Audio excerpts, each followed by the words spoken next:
Evet arkadaşlar, bugün akşam yemeğime az bir dolapta biberim vardı. Biberi doldurdum, baktım içi arttı. Ona da tuttum, üstüne yapraklarımı sardım, şunları sarmalarıma. Şimdi ocağa koydum, pişiyor. Biraz üstüne yağ sürelim. Yağ ile pişsin. Evet arkadaşlar, yağ ile pişerse daha güzel olur.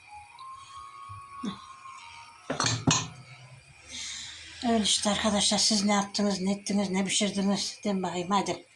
Haydi bakayım, ben ölçüm. Yemeğimi koydum ocağa arkadaşlar. Altını da biraz açayım. Yanıyor mu acaba? Yanıyor.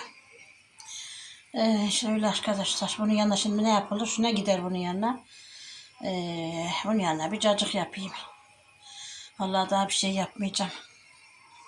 Kaynamaya durdu. Kaynasın. Üst ortasına da sarma yaptım. Arkadaşlarım, görüşürük.